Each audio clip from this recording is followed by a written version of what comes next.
Assalamualaikum warahmatullahi wabarakatuh. Halo semuanya, kelas 9 MTS Ma'arif M Pasen yang saya cintai dan saya banggakan. Bagaimana kabar kalian? Ya, saya harap pastinya kalian dalam keadaan sehat walaupun dalam situasi pandemi COVID-19 ini, dan juga kita harus belajar memang melalui sistem daring atau dalam jaringan dan juga pembelajaran jarak jauh. Oke, sudah sangat rindu tentunya saya ingin bertemu dengan anak-anak kelas 9 yang ganteng-ganteng dan cantik-cantik tentunya. Ingin bertemu kalian untuk sama-sama belajar kita dalam mata pelajaran bimbingan konseling bersama saya Bapak Sadun Musakir, khusus untuk kelas 9. Yang ingin saya sampaikan adalah materi tentang penyimpangan nilai moral. Materi ini sudah saya sampaikan minggu lalu melalui wali kelas kalian dalam bentuk foto materi. Kali ini dalam video ini akan saya jelaskan terkait dengan penyimpangan moral. Dari di sini apa sih itu moral? Ada beberapa ahli psikologis, ya, ahli orang-orang yang mempelajari tentang psikologi ini.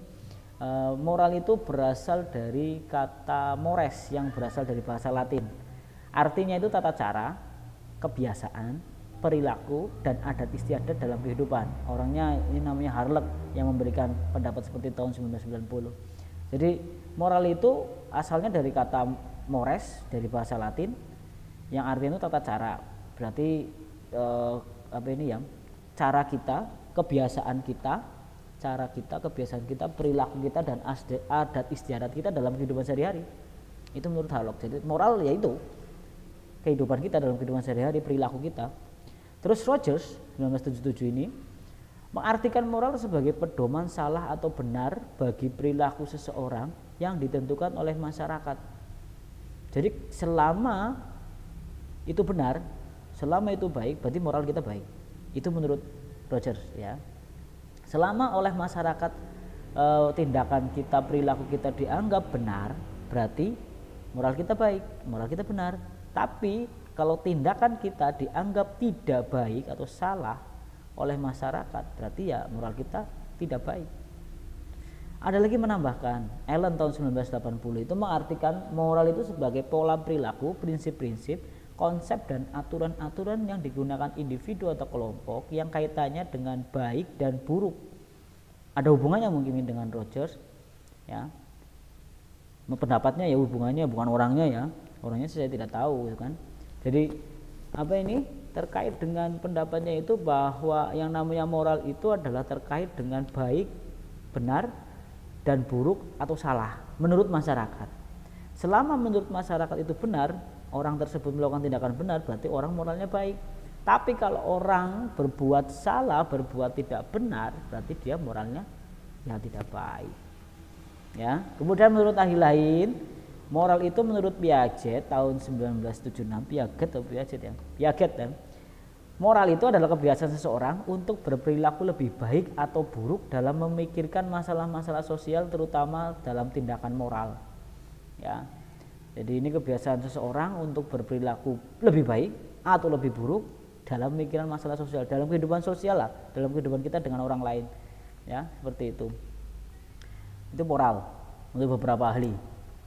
Nah, karena kaitannya saya menyampaikan ini di dalam kalian kelas 9 yang umurnya 15-16 tahun, tentunya kalian masuk dalam kategori remaja. Nah, ini saya lebih spesifikkan bahwa terkait masalah moral di kalangan remaja. Masalah moral adalah suatu masalah yang menjadi perhatian di mana saja, ya kan? Masalah moral baik dalam masyarakat yang telah maju maupun masyarakat yang masih terbelakang. Ya, di lingkungan kita pun sama. Moral itu, kelakuan kita itu menjadi sangat sorotan, ya, menjadi perhatian ketika kita menjadi baik moralnya atau buruk moralnya, ya, iya kan? Nah, itu akan menjadi sangat sorotan, menjadi perhatian oleh masyarakat di mana saja, seperti itu. Kenapa? Karena kerusakan moral seseorang itu dapat mengganggu ketentraman yang lain. Jika dalam suatu masyarakat banyak yang rusak moralnya, maka akan goncanglah keadaan masyarakat itu. Ya, saya kira sangat tepat kalau misalkan kenapa yang namanya masalah moral itu menjadi perhatian penting di masyarakat kita. Kenapa? Karena ketika masyarakat itu sudah menjumpai kerusakan moral, mereka pasti akan terganggu ketentramannya, iya kan?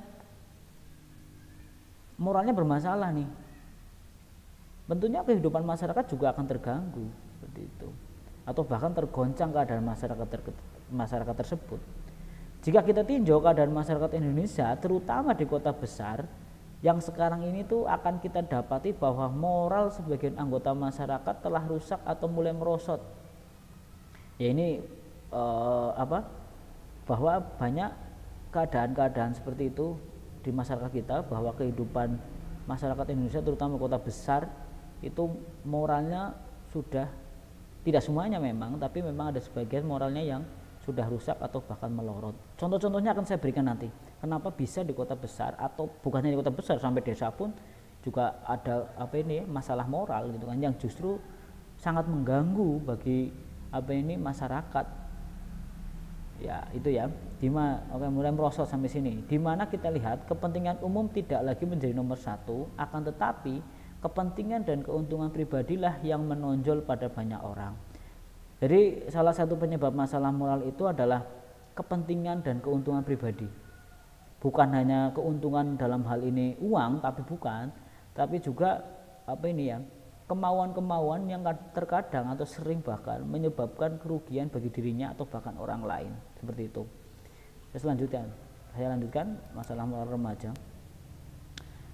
Kartono 2007 itu memberikan definisi yang cukup panjang bahwa penyimpangan moral adalah kondisi individu yang hidupnya dilinemen, nakal, jahat, yang senantiasa melakukan penyimpangan perilaku yang bertingkah laku asosial, antisosial, dan amoral.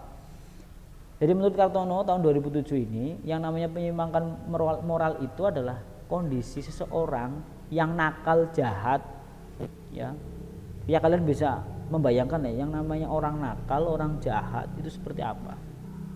Ya, jadi mereka itu sudah mengalami penyimpangan.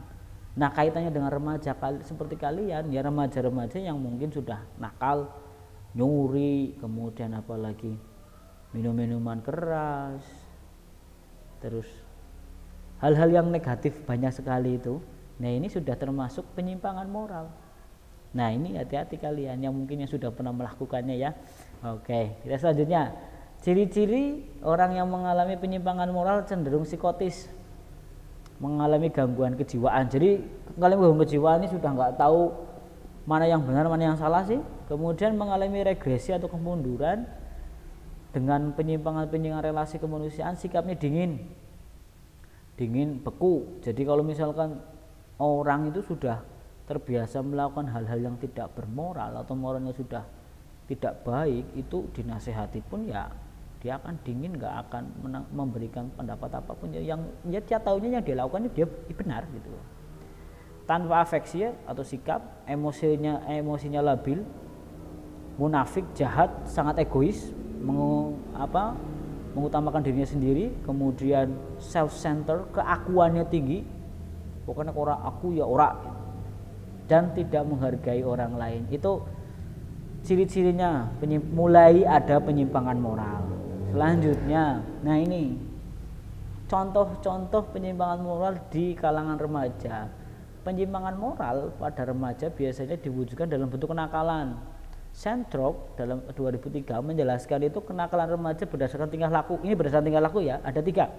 1. Tindakan yang tidak dapat diterima oleh lingkungan sosial karena bertentangan dengan nilai norma dalam masyarakat. Contoh, berkata kasar pada guru, berkata kasar pada orang tua. Dulu kan ada norma, saya sampaikan ini sebelum ini kan saya sudah pernah sampaikan norma. Norma itu ya aturan-aturan masyarakat yang tidak tertulis. Contohnya, berkata kasar kepada guru, ya kepada guru kalian. Ya kalau misalkan kalian nggak bisa pakai bahasa Jawa halus ya pakai bahasa Indonesia enggak apa-apa. Ya pakai bahasa Indonesia mungkin terlalu belibet-libet ya kalian pakai bahasa Jawa tapi ya yang halus, maksudnya yang nadanya itu yang jangan nada tinggi gitu loh. Berbeda juga pemilihan bahasanya dengan ketika kalian dengan teman kalian, apalagi dengan orang tua. Ini sangat penting ini, berkata ya kasar kepada guru dan orang tua ini juga termasuk sudah penyimpangan moral, dan ini paling sering mungkin ya dilakukan oleh kalian, mungkin oleh remaja ya, remaja pada umumnya. Terus tindakan pelanggaran ringan, bolos sekolah, pernah gitu kan, dari rumah berangkat gitu kan, udah minta uang saku nggak sampai ke sekolahan ya. Terus kabur pada jam mata pelajaran tertentu ya, ya mungkin bolos, tapi kalau di MTS ya anak-anaknya enggak lah ya, dan semuanya enggak bolos, enggak kabur pada jam mata pelajaran tertentu. Terus selanjutnya ini tindakan pelanggaran berat yang merujuk pada semua tindakan kriminal yang dilakukan oleh remaja. Jadi ini penyimpangan moral yang sudah berat. Contohnya karena ini berkaitan dengan kriminal. Kriminal itu ya sudah nanti masuk penjara, ketangkap polisi. Satu misalkan mencuri, yang mengambil yang bukan haknya, mencuri uang lah, mencuri sandal, mungkin mencuri apa lagi, mencuri burung merpati, mencuri durian punya tetangga, mencuri apa lagi nih, burung lovebird punya tetangga. Nah ini bahaya, ini sudah termasuk kriminal. Jangan sampai kalian melakukan pelanggaran atau masalah moral yang sampai harus berkaitan dengan kriminal. Terus seks pranikah atau yang belum nikah ini, seks tahu lah ya, seks itu. Nah terus kemudian menggunakan obat-obatan terlarang. Ya kalau ini misalkan minuman keras lah, itu juga termasuk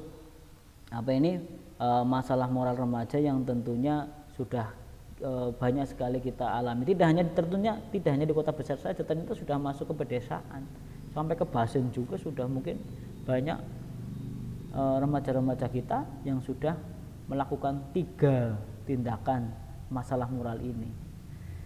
Ya, paham ya, bisa dipahami materi yang saya sampaikan tadi dari awal, apa itu moral, kemudian apa itu masalah moral pada remaja dan contohnya. Nanti untuk selanjutnya materinya akan saya bagikan lagi melalui wali kelas kalian. Saya kira untuk materi moral cukup sekian. Nanti ada lanjutannya. Terima kasih atau thank you for watching my video. Ya, telah menonton video saya terkait dengan materi BK. Tetap jaga kesehatan di rumah, kemudian tugas-tugas kalian harus kerjakan dengan baik, jangan sampai terlewat. Ya, saya akhiri, saya mohon maaf jika banyak kesalahan. Saya akhiri, assalamualaikum warahmatullahi wabarakatuh.